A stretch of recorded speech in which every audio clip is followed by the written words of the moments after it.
Was that the first thing you sold? Yes, so that actually was. I started looking on YouTube for ways to be able to make money, and I found a video of a guy who was flipping bicycles on Craigslist. And I watched this video, started doing it.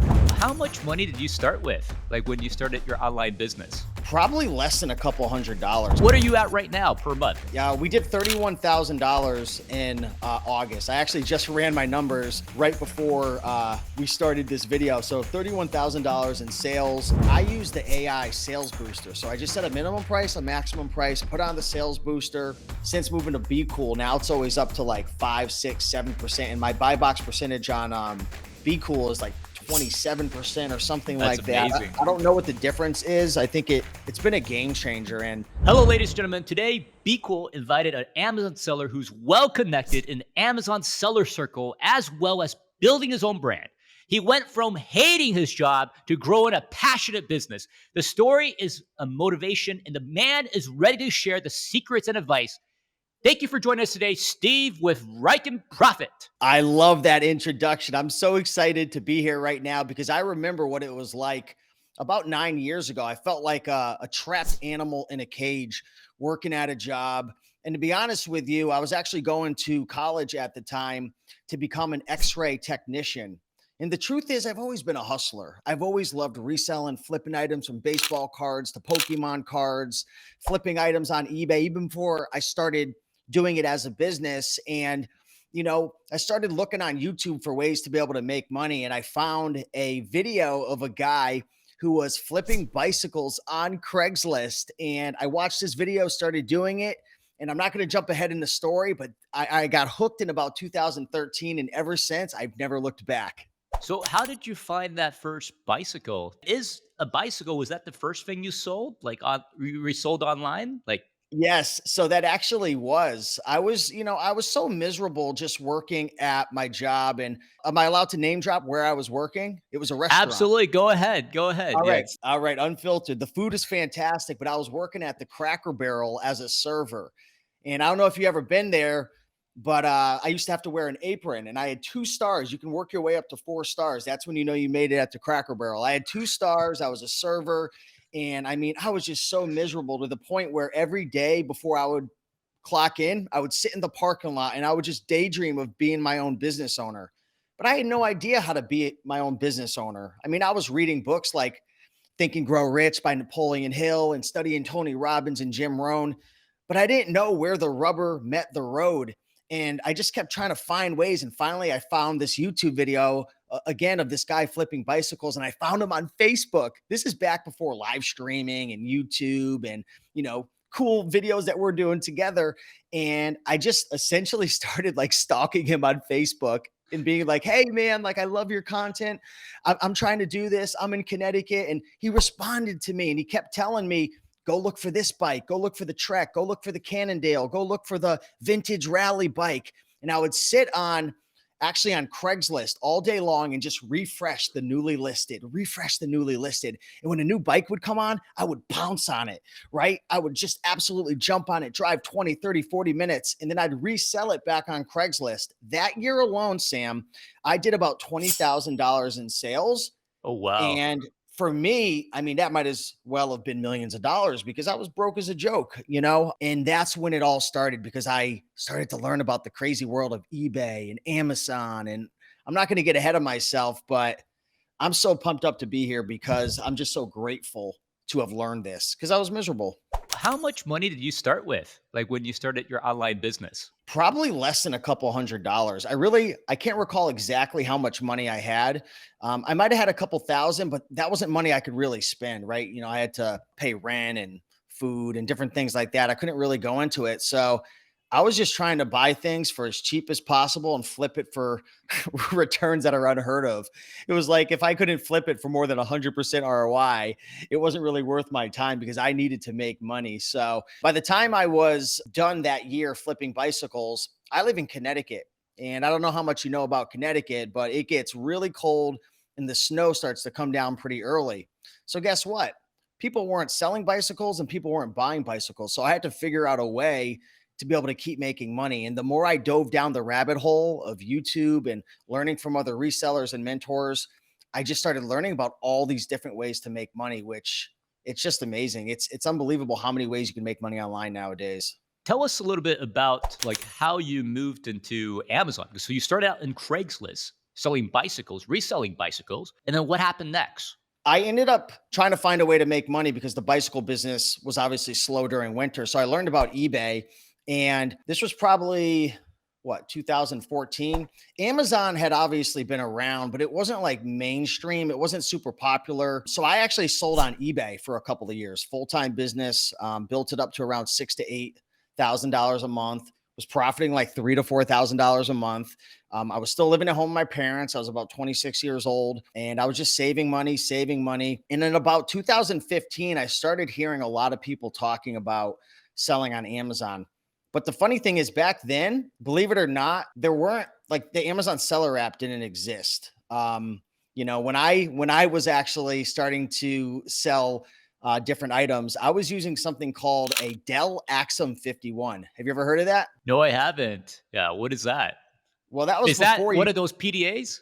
Yeah, it's a little PDA. That was before there were I had scanning apps. one too. I had a HP one, and I was selling on eBay as well for a long time. Yeah, and I had my, HP, and I would have a little, stylus. Is that is that a similar type of item, just for my Yeah, it was understanding? something. Yeah, it was something Yeah. similar to that, but essentially there was like a little device that had a laser that came out, and you had to stick it on the top, and it would allow you to scan because there Okay. weren't any scanning apps that really I knew of or the community knew of. I don't even think Scan Power or any of these Profit Bandit. There were a lot of apps back then that were kind of new. I don't even think they had really come out. So I mean, nowadays for anyone who wants to sell on Amazon, you pull out your phone, you can just start scanning. Back then, you'd have to download the database to a device that didn't even have internet connection and then go out and scan. So that's how I kind of got into it, doing retail arbitrage. This is before restrictions and gated categories came out, and that's how I started to get my feet wet with Amazon. Yeah, that's really nice that you got in early, so you're probably ungated for a lot of different categories.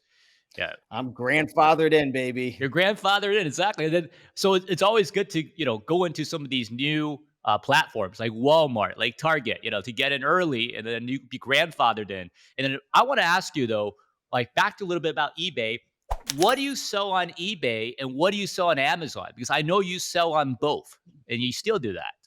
Yeah, good question. So, to be honest, I'm mostly on Amazon right now. I do sell on eBay. Typically on eBay, I sell mostly clothing, used clothing, any items that are maybe for parts, really big items that I don't want to send into Amazon FBA or I don't want a merchant fulfill. Lots of items, any items that have any condition issues that I might be scared to sell on Amazon. And when it comes to Amazon right now, I still go thrifting. I still go to garage sales and buy books and stuff, but my business has mostly transitioned into online arbitrage via Amazon FBA. So I have two full-time virtual assistants. They both work between 40 to 50 hours a week. And what they do full time is they source items off of eBay, they source items off of Mercari, and even Facebook Marketplace to flip on Amazon FBA. So every single day, I have anywhere from 30 to 60 items showing up at my front door. I have someone that comes to my house once a week, opens up all the packages. They actually came today. I could show you guys after a bunch of items that I have, but then we just ship them back out to FBA and bada bing, bada boom. The profits are coming soon. Oh, that's awesome. Yeah. Tell us a little bit, like, when did you realize that Amazon was the right career for you? You know what? At first, it scared me because with eBay, it's more like the wild, wild west. There's not as many rules. It's smaller. It doesn't get as much traffic. I started to really see the power of Amazon FBA when I understood what FBA meant and how to leverage it. Amazon FBA stands for Fulfillment by Amazon, which means on Amazon, you source everything, you put it in a box, you label it, you ship it to them, and they do everything else. Whereas on eBay, I started to get burned out, to be honest with you. I was burned out, always having to list items, take pictures, create listings, search engine optimization, write descriptions, item specifics. Then I would have to ship items every single day. Then I'd have to answer emails every single day. Then I'd have to deal with returns and customer service. And it got to the point where I don't know, I must have been 31, 32. I'm 35 now, where I'm like, you know what? I'm still young, but this is too much work for me. This is too much of a hustle. And it wasn't that I wasn't willing to work, Sam. It was I wanted to work smart. I wanted to be able to Right. leverage systems and processes to grow my business and make more money because I knew eventually I'm going to be 40, I'm going to be 50, I'm going to be 60. I don't have the energy to be going out to thrift stores all day and then spending 6 hours a day listing and 5 hours a day shipping. With Amazon, you leverage the fulfillment centers, and all you have to do is focus on finding really great inventory, and they do everything else. It is just absolutely amazing.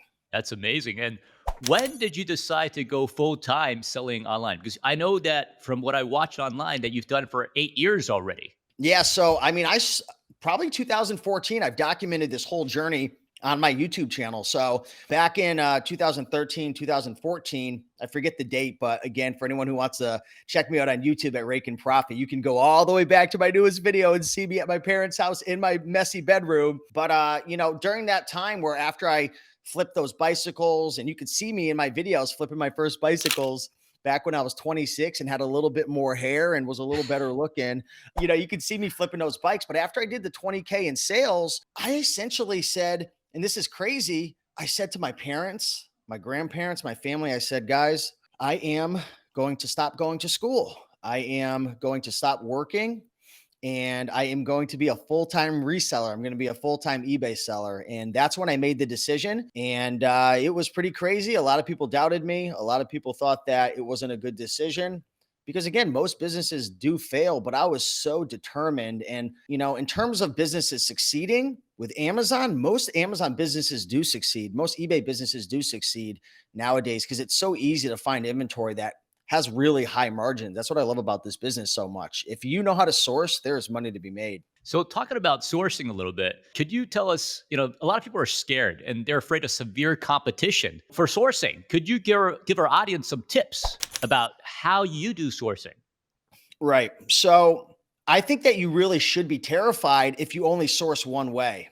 That's the thing. If you're only willing to go to thrift stores, you should be scared because thrift stores are becoming more and more competitive. They're becoming more and more expensive.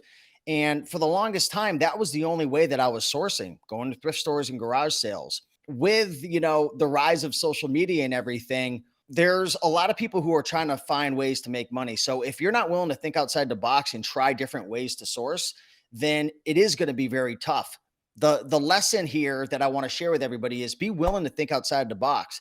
Don't only go to thrift stores if you're trying to find books. Put out wanted ads on Nextdoor, Facebook Marketplace, build relationships with real estate agents, build relationships with clean out companies, with foreclosure companies, with liquidation companies. Go to booksalefinder.com and look for library sales. Build relationships with the cute little ladies in the back of the library and say, hey, I notice you don't have a lot of people coming in and buying these books. How about I sell them for you on Amazon consignment, and I'll split the profits with you 50-50. And there's softwares out there that can automate this whole entire process. Hand out business cards, tell people what you do, right? Shout from the top of the rooftop what you do. There are so many opportunities. Be willing to source online, eBay to Amazon flips, Mercari, auction sites like auctionninja.com, wholesale sites. I could sit here all day long and list off another 100 ways to source items. But if you're willing to think outside the box and try new things, the opportunities are endless. But if you're very closed-minded and scared to try new things, reselling nowadays is going to be a lot tougher than it was 6 or 7 years ago. Yeah, there's a lot more competition. So, a lot of people are a little bit scared to start their Amazon business. What would you say to somebody in that situation? And what would your suggestion be? Well, I would say to start by going to thrift stores, start selling books, start with something that is going to be a bit more competitive and just learn the process of how to sell because most people quit before they even learn how to send in their first Amazon shipment. The truth is, there are so many ways to source products. Like right now in my business right now, we spent over the last 30 days, we spent $15,000 sourcing on eBay, just eBay. And we could have spent 10 times more, probably 50 times more, probably 100 times more on eBay. Like who knows, maybe 1,000 times more because I only deal with a couple categories. So just alone on eBay, there's hundreds of thousands of products that you could flip on Amazon FBA. And we haven't even talked about creating your own products via private label, wholesale companies. Do you know how many wholesale companies and distributors exist in the States? Thousands and How thousands. many? millions and millions of products. I don't know the exact number, Uh-huh. but I would say, if you're fearful, start going to conferences, events, keep watching these BQool streams and videos, get around other resellers, because if you hang out with people who don't have an Amazon business, who don't resell, who don't understand e-commerce, they're going to say it's too competitive and there's no way to make money. But the truth is, you have to get on the inside and you have to network with people. And then you're like in this like video game world that you never knew existed, because sourcing's the easiest part, to be honest with you. Like, finding products is actually the easiest part. Running a business is, and learning the skills of managing cash flow, and managing a team, dealing with taxes. That's the stuff that's a little bit harder. So I would say just get started. And if you're willing to just learn how to list an item, how to ship an item, how to reprice an item, I can't tell you how long I procrastinated about getting started with a repricer. And not to jump the gun, I'm not going to spoil the surprise. My sales are up 47% in 30 days after Oh, joining wow. BQool. So, I'm going to just put it out there. I got to start taking my own advice, because I was scared for a while and I finally did it. And I'm like, man, how much money did I leave on the table? Talking about that, like you said that you started using Craigslist from a couple $100 and then you had a few $1,000s saved up. What are you at right now per month? I know you're at least 29, 30K uh, thir- already. Yeah, we did $31,000 in August. I actually just ran my numbers right before we started this video. So $31,000 in sales, and most of the items that I'm sourcing are around 50% Wow. ROI, which is really high. It's actually like oddly high, because the whole eBay to Amazon flips it's got risks involved with it. So not a lot of people do it, but and it's a bit harder to source without having a team and whatnot. But it's growing. My turnover rate per month right now is around 50%. So every month I'm turning over my inventory about 50%. So in terms of total inventory active right now, I have around, I think, 1,650 or 1,700. And I've sold about 850 items in the last 30 days, did a little over 30,000 in sales. And yeah, I mean, we're just growing. My goal at the beginning of the year, Sam, was to do 40,000 a month. I was at around 4,000 a month when Oh, I set wow. that goal, because I had taken some time off from Amazon and I was focusing more on eBay and other businesses. And yeah, we've gone from about 4,000 a month up to 31 right now. So gonna hit Q4 hard, man. I think it's very likely you're going to hit 40, like based Oh, on the for sales sure. in Q4 and the projections. What I'm curious is, how did you grow your business without, getting a whole bunch of debt? Because you moved from, 4 or 5,000 a month all the way to 31,000. I know you Yeah. also helped your mom grow her business as well Yeah. to 4 or 5,000 a month plus. So how did you do this without going into debt? Yeah, I actually didn't go into debt. I do utilize credit cards, but I always pay my credit cards off in full every single month. So really, the way that I haven't gone into debt is because I'm actually not pulling any of the profits out of my business right now. I'm putting all of my profits every single month back into the business. So essentially, a lot of my profit right now is sitting in my inventory, because it's getting bigger and bigger. Because if you want to increase your sales, there's a few things that you're going to have to increase, and you're going to have to keep into consideration your turnover rate and your return on investment and your profit margins. So I'm just spending a lot of money. A lot of my expenses are going into my spend right now, because I have to get up to probably around 2,500 a month.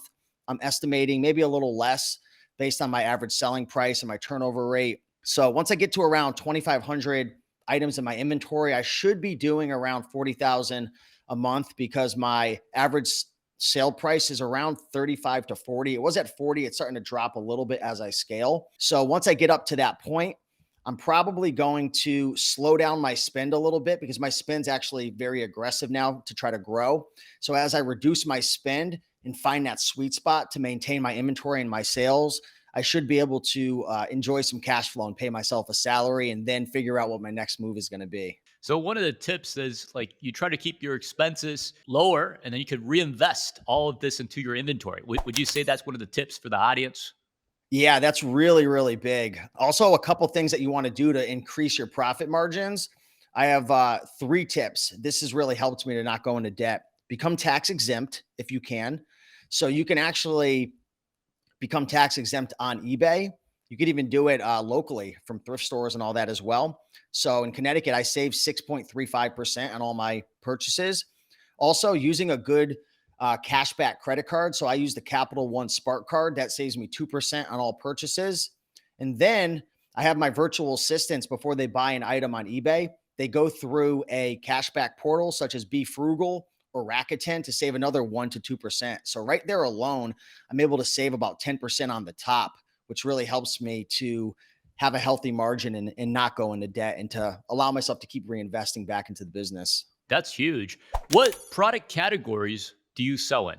Yep. So right now, my main categories are books, DVDs, board games, video games, and some like handheld electronics and various electronic items, vintage CD players, different things like that. That's a small percentage of it, but I really focus hard on media items and new items, new and used, but a lot of new items. So I got a couple DVDs here with me, just around, and this could be anybody. This could be somebody. You're at your home and you have these products, you have gifts that you might not use, or maybe you bought this. Like I bought this on Amazon, for example. What do you recommend for pricing DVDs, and specifically, yeah, like if I was to price this, like how would I do this? What's your recommendation? Yeah, so when I price all my items, I use a Google Chrome extension called Keepa. So Keepa Okay. will share with you the price history, the buy box history, the buy box statistics, who's winning the buy box, how many sellers are on it, the rank, the sales velocity over time. So typically, I like to match the buy box price. I also use a software called Seller Amp as well to get a feel for how many times the item has actually sold over the last 30 days. So Keepa and Seller Amp really help out a lot with trying to figure out the sales velocity, the number of sellers, where the market has been, where it's likely to go. But typically, what I'll do is take a look and see where the market is right now. So maybe there's, four merchants at $15 and then FBA's at 18, and then maybe the second one in line is 19. I may go first in line or second in line, depending on the sales velocity. But most of the time, it's based upon how fast it's selling, the amount of sellers, and what's likely to happen. I like to flip my inventory within 1 to 2 months. That's really my sweet spot. So a lot of times I'm just matching the buy box. So you're going for matching the buy box. You're checking Keepa to see what the historic prices are at. You're also using Seller Amp as well to see all the competitors. Could we just do a live demo here and just using this as an example? And then I'll share my Sure. screen and maybe you could walk me through a little bit. I have Seller Amp Yeah. on my computer as well. So yeah, why don't Let's I? do it. I love this. Let's jump into a live one. All right. All right. So I'm gonna share my screen and you can walk me through. You're the expert here. So give me a second here. I'm just gonna open up my tabs here. I'm just gonna go onto Amazon. Then you can show me what I should be doing here Sure. as a seller. So I'm on Amazon and I'm just gonna find this product, the Bible, and this one is the Epic Ministries. This is actually a pretty good watch. All right. And then the one I have here is a DVD. It's a DVD. And then All right. Yeah. It looks like the so top one right there. okay. So I'm just gonna open this and then I do have Seller Amp here. So I'm just gonna open that as well. So it's running in the side. Gotcha. Yeah. Then what do I All do right. next? So the first thing that I'm going to look at right now is to see what the buy box is showing, or if there's even a buy box. You can see to the right of the Bible DVD picture, it appears the buy box is 12.59. You can see that right there underneath Amazon's choice. So I already know if this item's selling for 12.59. If you have to pay more than a buck or two, there's probably not going to be a lot of profit in this Right. item. My average selling price is between 35 and 40. But if you're at a thrift store and you can get this for a buck or two, it may be a good buy. But what we need to do is analyze how fast this is going to sell. So if you take a look at Seller Amp on the left, you can see that under BSR, it says 4K, which means this is a 4,000 rank, which is a really fast seller. Now, I would like to say in my business, I avoid buying any DVDs that are less than 10,000 rank off of eBay because there's a lot of bootlegs and I just don't like to deal with DVDs that are that new and that popular just because I just know that there's a lot of sketchy things going on with eBay. So a lot of the items I sell are a little bit older, but I trust that you got this from a good supplier, Sam. Can I count on you? Yeah, I got this actually purchased on Amazon. Yeah. All right. Well, I don't know how much better that is. No, we should be all right. We should be all right. Okay. So let's assume this is a legitimate DVD. 4,000 rank is phenomenal. Underestimated sales. This has 84. I'm not sure if it's 84 sales or 84 days with at least one sale, but either way, it is selling tremendously well. Now, what I want to actually do is scroll down on Seller Amp and take a look to see where the sellers are listing at. I'm actually going to skip over Keepa for now. And I just want to see, keep scrolling all the way down. And right there, here you can see the offers. Okay. So you can see that FBM, which is fulfilled by merchant, they're starting at 1016. There's another person at 1149, another person at 1151. And then you see FBA at 1258. And then there's another person at 1259 with 24 offers. And it actually looks like Amazon is on this offer because I see at the bottom it says AMZ, but I don't see Amazon on the listing. It says Amazon's on the listing, but I don't see them. Usually Amazon's the lowest price, which is odd. So maybe I actually don't jump on listings with Amazon, but maybe we can Here we see go. where. Amazon's at 1389 here. Okay, yeah. So I would probably price this at 1258 just because 1259 you can see they have 24 units. So I don't want to be sitting around waiting all day long. So I would probably price it at 1258 because that is the buy box as well. And I know the buy box is going to rotate.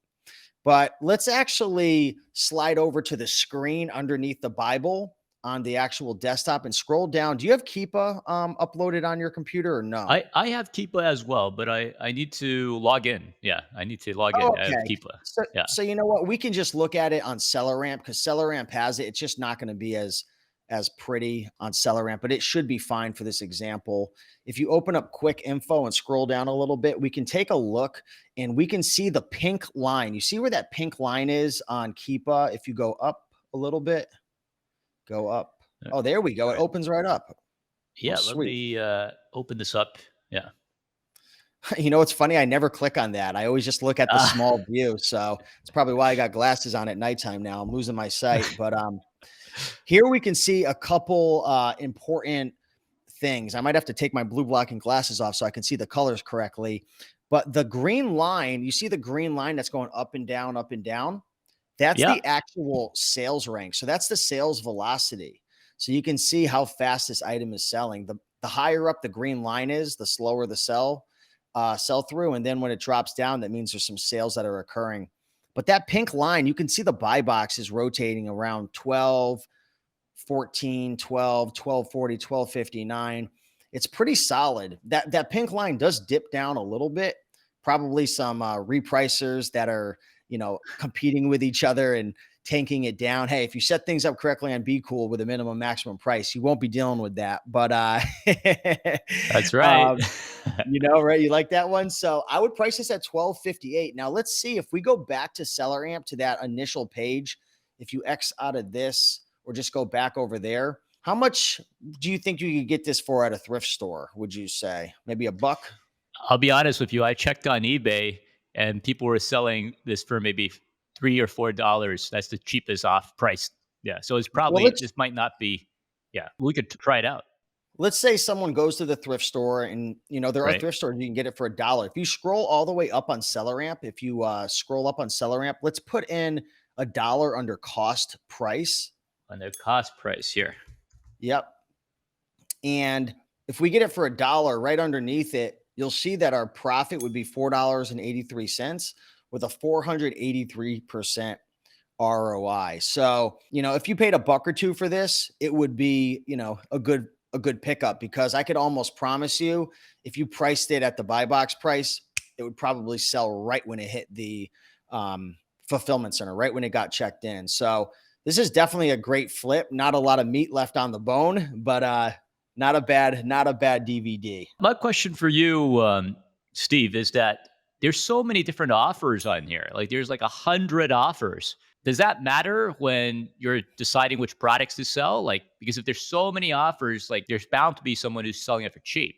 The more offers that there are, it is more likely over time that the price could tank. But really, what I'm looking for is if the sales velocity is really fast. This is a 4,000 rank, selling 84 times, probably more. I think because I think it only registers one per day. It could sell like 6 times a day, and it's just going to register one, I think, on Seller Amp. I'm not sure, but either way, it's still a very fast seller.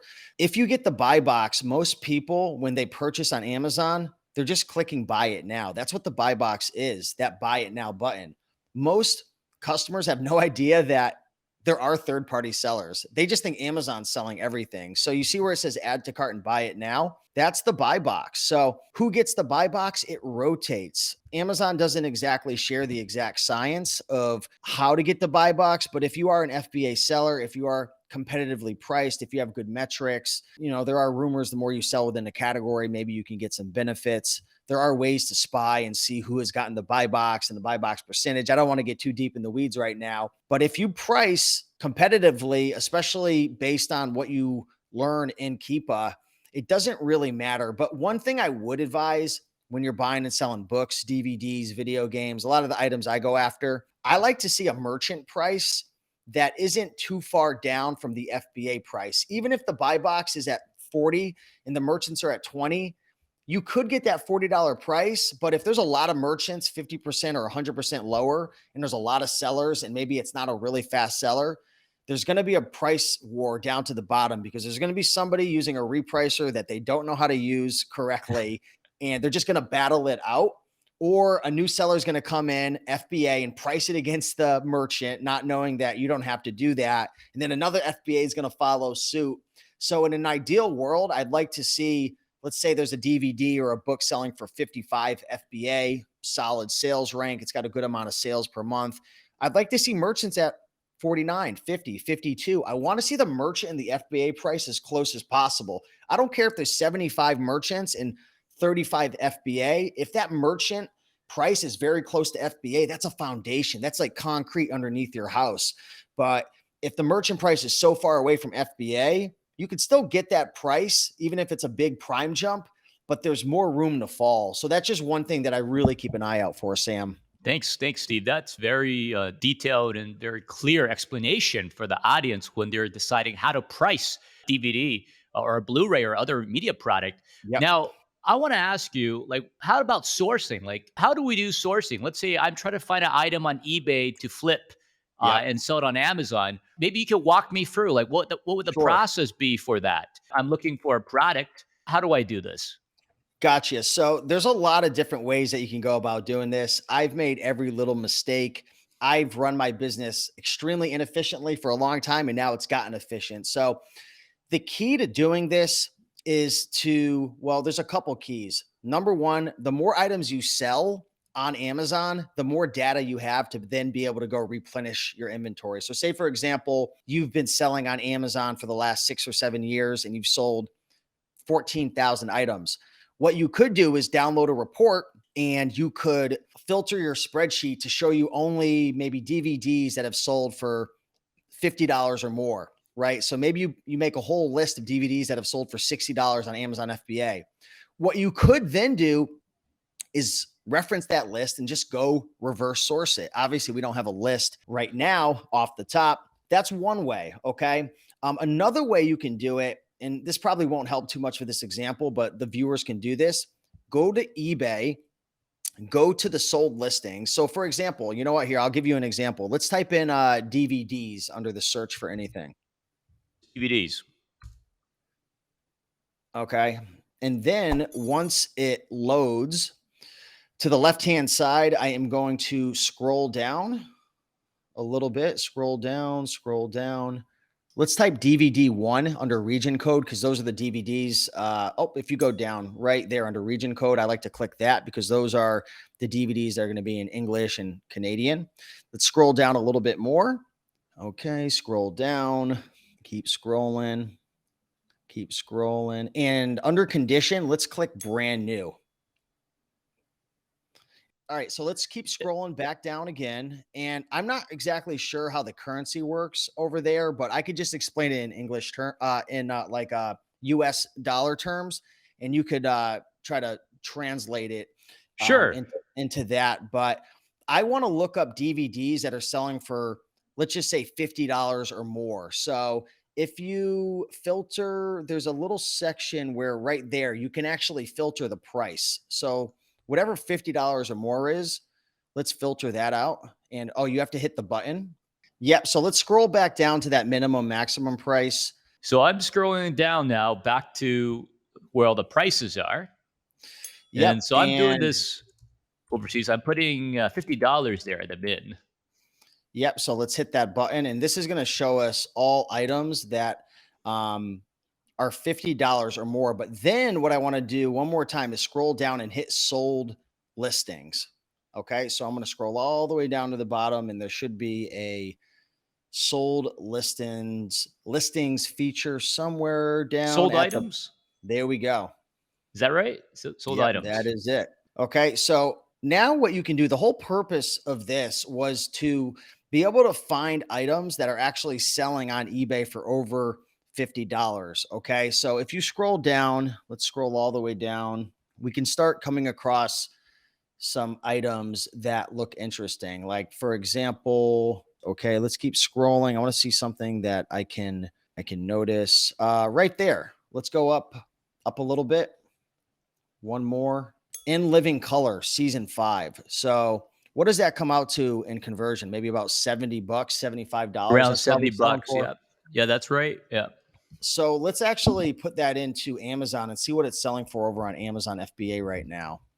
And essentially what we're doing is we're trying to figure out what this is selling for on Amazon. So then we could go and Ah, reverse source it. All right, there you there. go. 149. So let's click into that really quick, Sam. Yeah.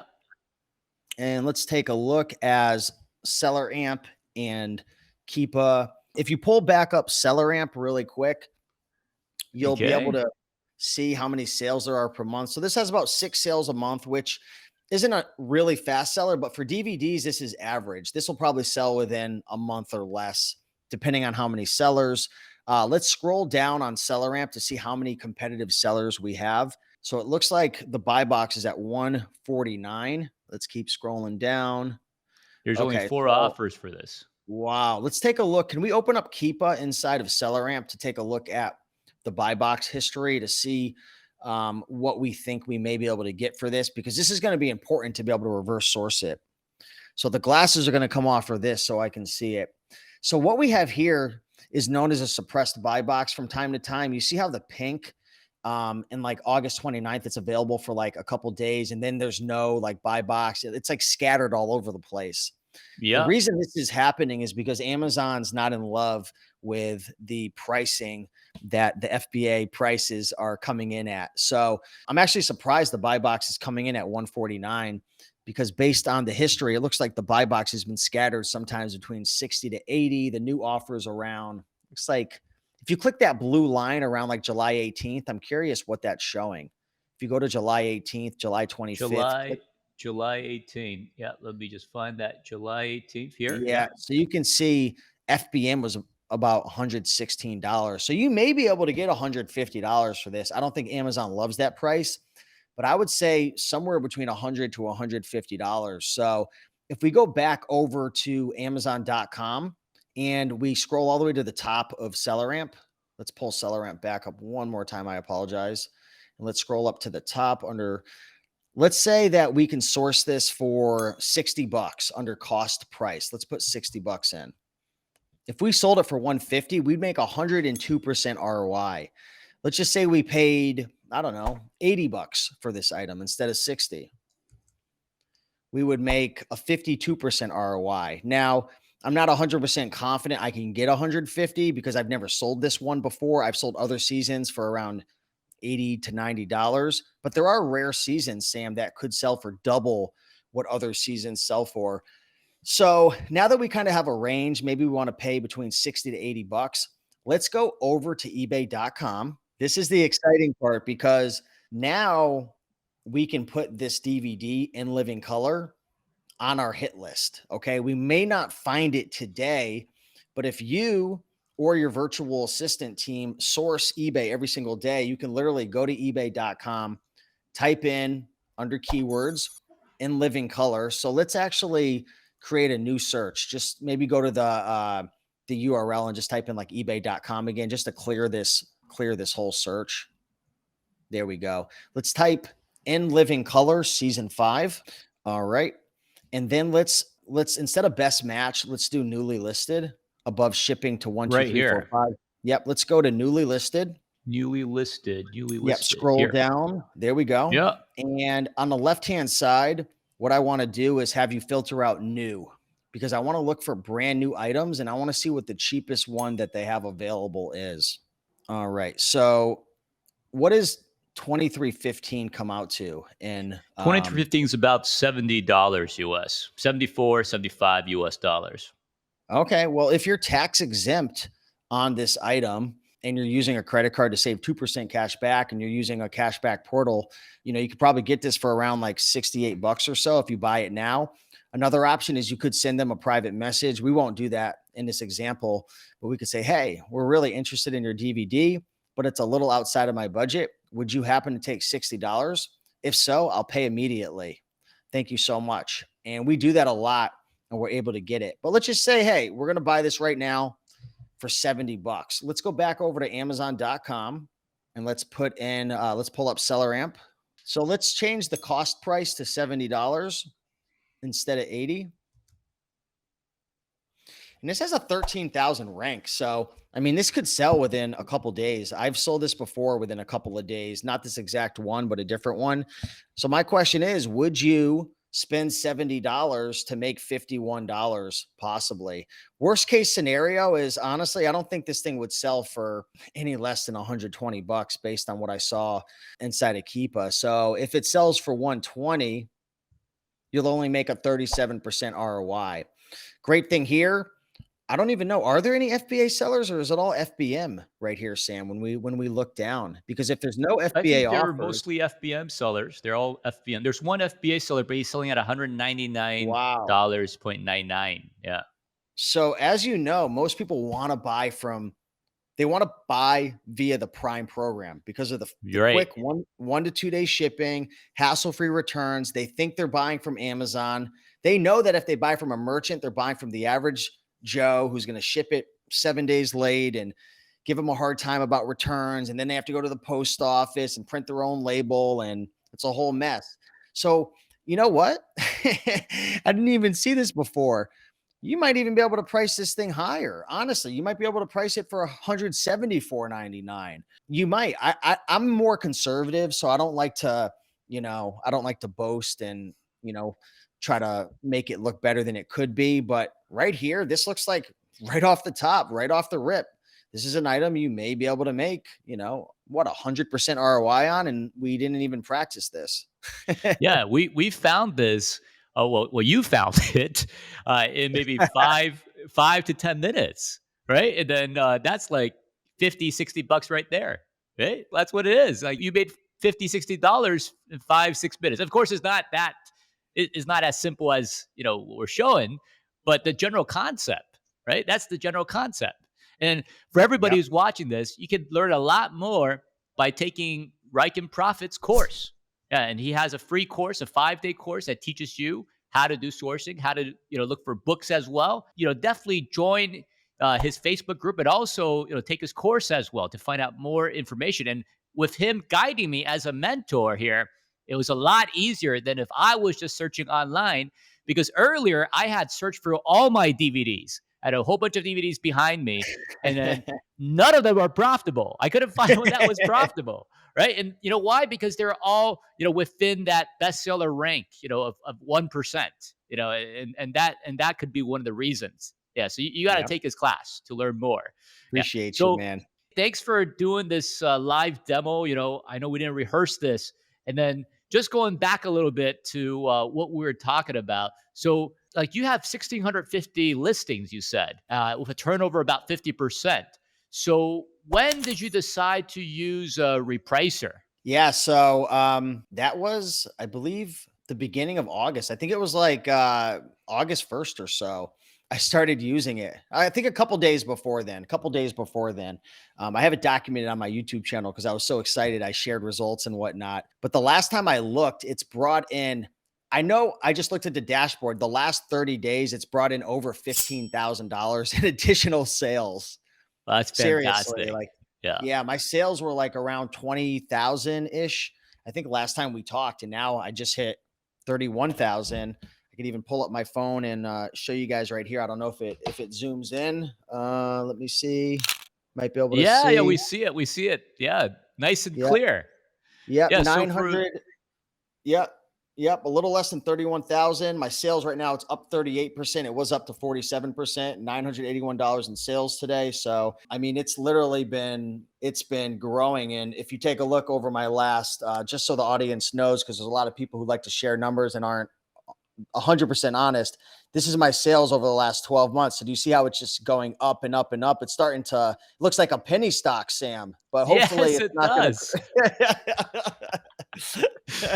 I'm sold. Yeah, tell me what stock that is. Yeah. Oh man. With Oh, all the, the very large fluctuations with, forex trading and yep. Bitcoin and stuff like that. So tell me, like, why did you pick the Amazon model? Like, because there's like Bitcoin, there's so many different businesses that people talk about, and they're going around. Like, why pick Amazon business?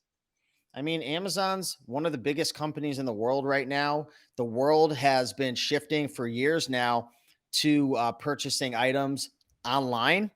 People are looking for convenience. People, they just want to get items shipped to their door. They don't want to leave their house. They want to be able to order something and have it show up while they're watching American Idol. So obviously it's trending. You always want to get into a business that's trending upwards. You don't really want to get into a business that's trending downwards. Because you can make a lot more mistakes. And I'm not the brightest bulb. Like, I'm being 100% honest. I'm not the smartest guy out there, and I make a lot of mistakes. And it takes me a bit longer to learn than the average person. But when you get into a business that's trending and that's taken off like a firecracker, you can, I mean, there are, I want to be appropriate and respectful here, but I know people that aren't the brightest like myself who are making millions of dollars doing this. So you can make a lot of mistakes if you jump on the Jeff Bezos bandwagon. And yeah, it's just a huge opportunity. And I think it's only going to get bigger over the next 10 to 20 years. I think we're in the second or third inning. It's really early. Who knows? Maybe the first or second inning. I don't know. It's something that is trending. And also, since a little boy, I've always loved like the thrill of the hunt and the adrenaline rush. And it's almost like it's like a high in a sense, reselling, buying low, selling high, treasure hunting, finding that deal. And it's so exciting waking up every single morning. And I try not to do this, but I'll be honest. I wake up, I check my sales, and I say, oh, well, I sold 200, $300 overnight. Oh, look, I sold, like, I'm checking my sales right now. And just on this video alone, I just sold a DVD, Monarch of the Glen. I paid $31.45 on eBay, sold for $118. Um, Nice. Ka-ching. Yep, sold another DVD. This was about an hour before our show. Paid 16, sold for 43. Sold a Lego ice rink that I actually got from the thrift store for 15, sold it for $70. Sold the Godfather DVD collection, paid 20 on Facebook Marketplace, sold it for 44. And this is why I love it. It's exciting, it's fun. It's a thrill. It ain't easy. It's hard work, but it's fun. Yeah, it's like finding gold, finding treasure. It's like treasure hunting. It's like, mining for, gold. Yeah. And And and you're actually helping the economy as well. Yeah. yeah, yeah. I'm just, I'm kicking myself that I didn't set up my repricer with BQool sooner. Because did I ever tell you what I was doing No, no, before you I did it. got Yeah. Let me know. Let me know. What were you doing before? Yeah. so I won't name any names, but I was using another repricer earlier in the year, but it wasn't working very well because it didn't have the AI technology that BQool has. And I'm sure maybe I wasn't using it properly. But with, like, back to me not being the brightest bulb, Sam, I need something that I could just turn on, click a button, push a few things, and it works. You start asking me to dive in and fix things and pull out the nail and hammers and construct, the whole house is going to fall apart, Sam. So, what I like about BQool is that I use the AI sales booster. So I just set a minimum price, a maximum price, put on the sales booster. My team reads the Keepa chart and we're good to go. But before that, I had lost hope in repricers because I had a bad experience, but I didn't know that there was a such thing as like AI technology. I thought it was all general rules, which didn't work out very well. And it would do things I didn't want, and it would race to the bottom. And there was like 77 settings that I had to change. And I'm like, I don't have a freaking doctor's degree in repricing. Like, this is just too much for me. So I kind of gave up on it and I had my team just manually repricing. But the problem with that is you're going to miss out on a lot of buy box win opportunities. And I used to log into my dashboard on Amazon and it used to always say like 0% or 1% buy box win. And since moving to BQool, now it's always up to like 5, 6, 7%. And my buy box percentage on BQool is like 27% or something That's like that. amazing. I don't know what the difference is. I think it on Amazon, it only tracks certain items, but it's been a game changer. And I think for everyone watching, you really need to understand what the buy box is, why it's so important, and why a repricer, if you use the right one, such as BQool, how it can make a big difference. I mean, the proof is in the pudding. Right now, sales are up 38%. It was 47%. Obviously, the repricer probably got a lot of things that were messed up before, so it's probably going to go down a little bit. But hey, 15,000 in extra sales in the last month. I'm not going to complain. Hey, that's terrific. And then just talking about a little bit about you, like because for your business operations, you said like your turnover, usually you probably turn over within a month. Is that how you design your business process? I love to. I again back to not being the brightest bulb. I didn't understand how to use Keepa properly for the longest time. I didn't understand. I didn't even know what seller amp was. So I designed it to actually just have a high ROI. I didn't design it to turn over quickly. So about 4 or 5, yeah, probably about 4 months ago, I realized I had a cash flow issue. And I realized if I was going to scale this thing, I had to start buying items that flipped quicker. So about 4 or 5 months ago, I started to focus on items that had a quicker sell through rate, a better rank, a better monthly sales score, a better keep a chart that looked a little more enticing. But now I'm definitely designing it to turn over within a month, 1 to 2 months. With the conditional repricing that you have available as well, you could actually set that up. And we did a video on Raiken's channel, so definitely go check out Raiken Profit's channel, and then how to do exactly that using lots of different real life examples running through, and that's after AI. So you have AI plus conditional repricing after that. But anyway, That's I, my I next am move. talking. I'm promoting equal too much here. I shouldn't be doing that. Is that That's right? me, man. That's Yeah. me. Yeah. I'm doing it because it's helped me so much, man. So you're good. So back to you, Riken. You said you're working with two VAs, right? Where are they based? So I have more than two virtual assistants. I have five in total with my Amazon business, but Great. they're all Okay. based. Four of them are based in the Philippines. One is based in India. My two sourcers who source all my items for me, they're in the Philippines. Then I have a couple people that help me with repricing, listing, and stranded inventory. And then I have like a manager who's in India.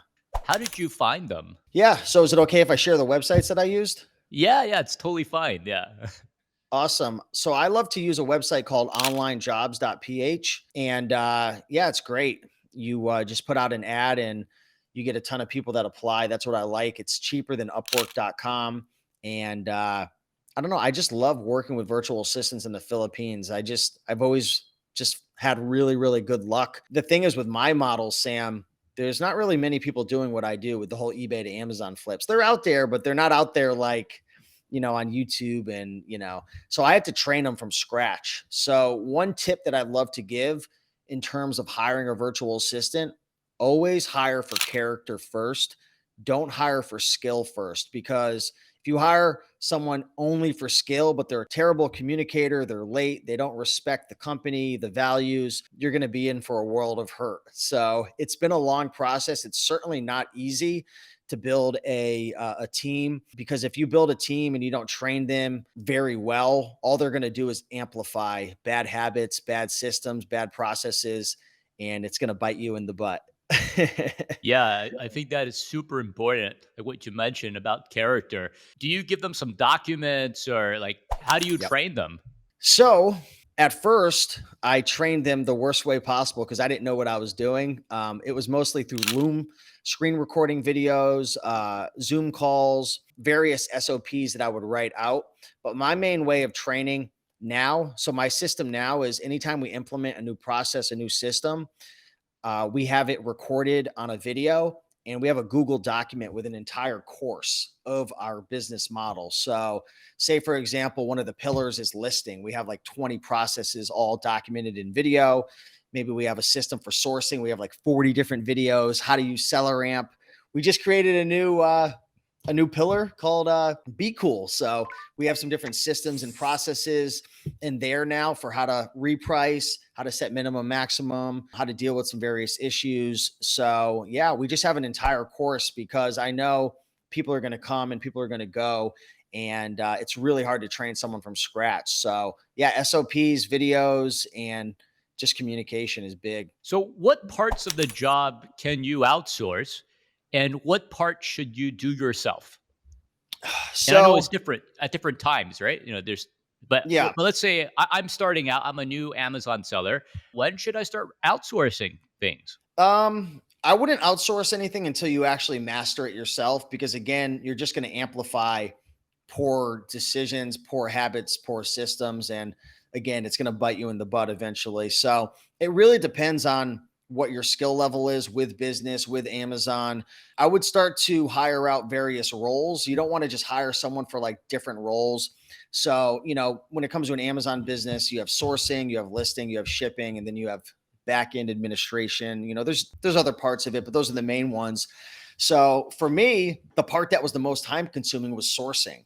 So that was the first thing that I took on, but that was not a small task. That is a massive task to outsource, because for someone to be able to source, there's just, so many different factors and variables that you have to keep in mind. It took me about 6 months to build out that training because, again, I was still learning at the time.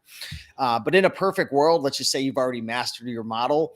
You just want to start to ask yourself, how much am I spending doing this? How much am I spending listing? How much am I spending shipping? And slowly start to outsource for various roles. I've gotten to the point now, Sam, where my business has grown to 30,000 a month, and I'm only spending about 5 to 10 hours a week because I don't do any sourcing. I don't do any Oh, purchasing. wow. I don't pay for any of the items. I don't track. I don't record anything in the spreadsheets. I have a girl who records everything, so I have full optics in the business of all the metrics. And I don't even list the items anymore. I don't reprice the items anymore. All I do, I don't even open up all the packages. You might be able to see if I turn my screen. Do you see all the DVDs sitting there? I Bunch of do. I see all those yeah. DVDs packaged in boxes there. Yeah, so, keep this a secret, but I put my girlfriend to work. She's been wanting to make a little extra cash, so she's been coming over once a week and opening packages for about 6 hours and helping out. So I don't even open the packages anymore. All I do Well, is I just take pictures of all the items, send them to my virtual assistants in the Philippines in a Google Drive. They list everything for me in my software, and all I do is sticker my items, throw them in a box, and ship them to Amazon, and I'm good to go. But that was no easy task. yeah, to optimize this whole process, you just put in 5 to 10 hours to your business now. Like you're able to do that if you wanted to. Yeah, really, I'm only spending like 3 to 5 hours max, but the other like 5 hours to maybe 10 extra is me learning about, for example, like over the next week or two, I'm going to be learning about new ways to utilize Be Cool. That's just one example because I'm only using the sales booster now. And just like you were saying, there's other ways to use it. But as a business owner, you can't just do everything at once. You have to learn one thing after another. So every week I try to pick a couple of ways that I can grow my business from a 30,000 foot overview. Maybe that's hiring a new person, training a new person, learning a new system. It's not only about buying, listing, shipping. That's great, but if you want to grow your business, you have to learn. You have to spend time networking, jumping on these shows, and learning from one another. So yeah, I mean, it's that's one of the reasons I love selling on Amazon, is because you actually could turn it into a real business instead of a job that you take on. And like I could actually leave on vacation for the next 2 weeks, and my business will keep running on its own, almost, because I'm not fully outsourced, but it almost would run on its own. I'm getting there. So tell me, like, what's your future plan for your Amazon business? Yeah, so right now my goal is, as I said in the beginning of the year, I wanted to scale my business to 40,000 a month. So that's going to be my first goal that I'm going to hit, $40,000 a month. And then after that, I'm going to move into wholesale. So I'm going through some different wholesale courses that I've invested in. So I'm learning about how to build relationships with distributors and how to buy from wholesale companies. So that's gonna be my next move. I was actually just in a master class last night, and I was telling the guy running it, I said, "Man, I feel like I'm a sixth grader in like a college AP chemistry class because this is like completely out of my comfort zone." But that's what it's all about, right? You got to get around people doing better, making more money. You don't want to be the smartest guy or smartest gal in the class, and that's how you grow. So that's the plan. I'm not sure in terms of like actual numbers and revenue goals. I just want to keep learning, keep adding value through my channel, and just keep helping people and networking. And I know things will work out. Is there anything else that you would want to share with our audience before we finish off today? Yeah, I just like to say it doesn't matter. It really doesn't matter, your past, your level of business experience. I mean, my mom, she's 68 years old. She started selling books when she was 60 years old. She didn't know anything. She didn't know how to use a smartphone. She didn't know even how to click a mouse on a computer. And I taught her how to start the business from scratch. And, back then, she was just laying on the couch all day, didn't really have a purpose. She wanted to retire, but Social Security wasn't paying a lot of money. Here in the States, 600-700 bucks, you can't survive on that. So, she was really hesitant to retire. She had bad knees and she had to have a surgery. Long story short, I taught her how to sell books, and now she does around 3 to 5 thousand a month in sales, anywhere from 1 to 3 thousand a month in profit. She's not out there being creative and optimizing, and she's not even using, any like crazy softwares or anything. She just goes to a couple thrift stores. She loves it, enjoys it. She has a purpose. We go on trips together. We thrift. We've connected. So Amazon's actually brought our family closer together, as corny as that might sound. So if I can do it, someone who initially had dropped out of high school and then had to go back, get his diploma, and go to school and whatever. If someone like me who could do it, not the brightest bulb, my mom who had no experience could do it. I've taught thousands of people how to make money on eBay and Amazon. We're not special. We're not. But if you don't take action and set your mind to it, you're never gonna make progress. So find a couple mentors, just like Sam or myself or whoever, learn from them and just take action. I'm telling you right now, there's opportunities, and don't worry about the competition. There's way more buyers than sellers. I can promise you that. So for our audience, make sure to sign up. Sign up today, right now. Sign up for the 5-day free course that Raiken Profit, from his 8 years of experience, going from a couple $100s to over $31,000 a month and almost 40K at the end of the year. I'm announcing it, just We're announcing doing it on it. my show. Yeah. And then also join his Facebook group, his private Facebook group, to learn all these tips and tricks, and, learn from somebody who's done that before. Learn from somebody who's walked through, who's doing that every day, who's in the trenches, who've already helped many other people doing this at the same time. So this is Raiken Profits for you.